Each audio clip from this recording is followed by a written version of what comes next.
Catus, Maximus here. This is a quick review of this Vevor SHD30. This is the 12-inch. I think they're advertising at around 2300 CFM ventilation fan.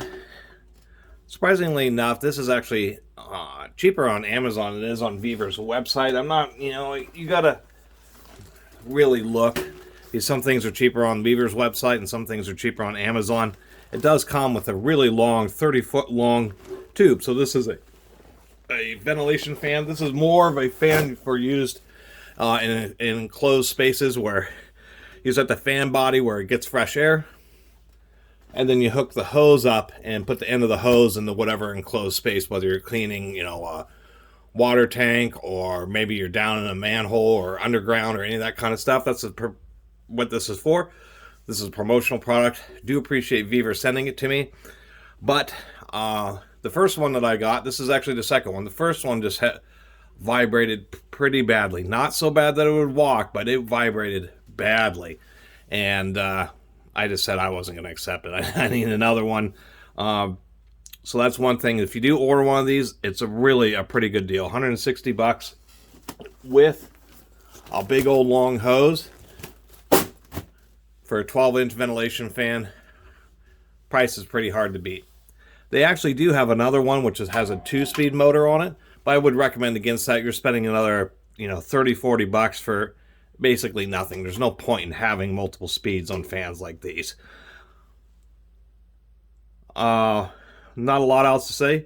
Steel case. It's not built like their explosion-proof ones. This has a basic rubber-covered switch. The fan is much different. As we can see, it doesn't have quite as tight of tolerances in there. And oddly enough, what they've decided to do is this is like a body of a fan that's normally would go this way, but what they've done is they've cast a different blades for it and actually are making the exhaust out the front. And that's so you have this big flange to attach the hose to.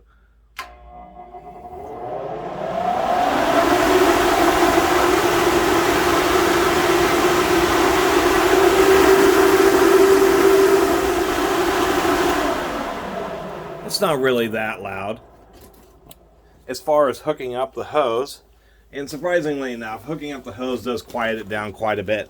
The hose is really pretty easy because you just take it, get it around this big flange. I see why they kind of reverse the standard direction. This hose barely fits over this flange, but the idea is that because you have that big lip, the hose isn't going to accidentally blow off. So you just take that, put the hose on, cinch it down, like so. Realistically, this wouldn't have blown off just with the normal lip, and it would have gotten just a little bit more pressure. The reason that this has this flange is really this body is supposed to intake on this side. The flange allows some more air to kind of get caught, and actually allows it to increase its pressure differential.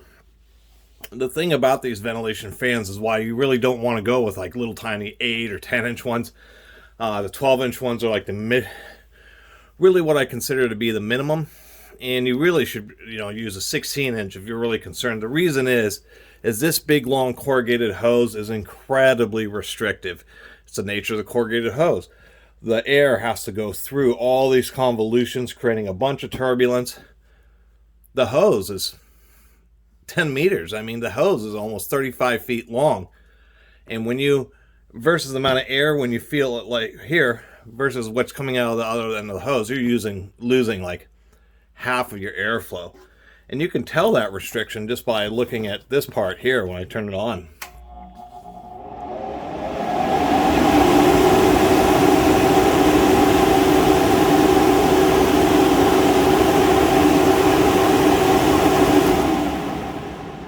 This is inflating so much because of the back pressure that the big old long hose is creating. So that's really the big deal. The other deal when you are doing these things is you really want to try to stretch the hose as much as possible so that the walls are as straight as possible, not pinched in like this.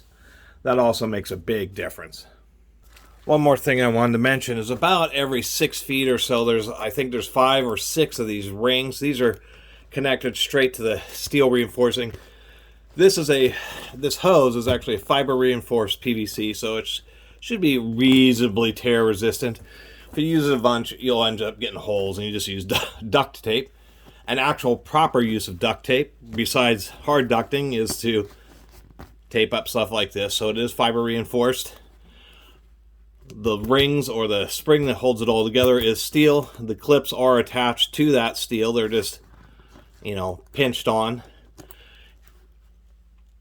And these clips are so you can actually hang it. And when you unfurl it and have it pretty taut, the whole holes kind of twist a little bit along with the spring. And they did pay attention when they attached these. It seems they attached them with the hose was spread out because they all tend to be pretty close at lining up.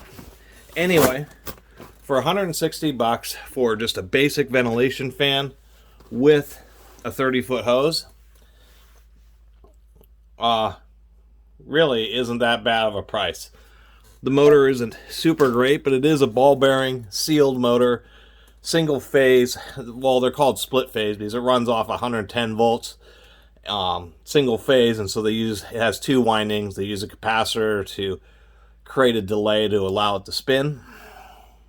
That's how induction motors actually work when you only have one phase. They use a capacitor to fake out and give you a second phase, and so the motors actually have 2 windings. But at least it's a sealed motor, so it ought with ball bearings, so it ought to last a reasonable amount of time. And I do approve of these steel wire mesh grills. I like those better than plastic because 1, steel is pretty durable, as we know, and 2, these wire type grills are the lowest type of restriction grills you can possibly get. There's been a million tests, and there's just no question having a little round cross-section of wire is absolutely the best that you can have. Not a whole lot else to say about it.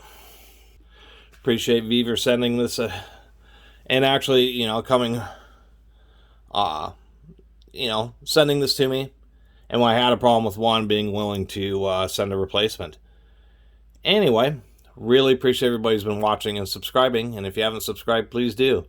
Till next time, Catus Maximus out.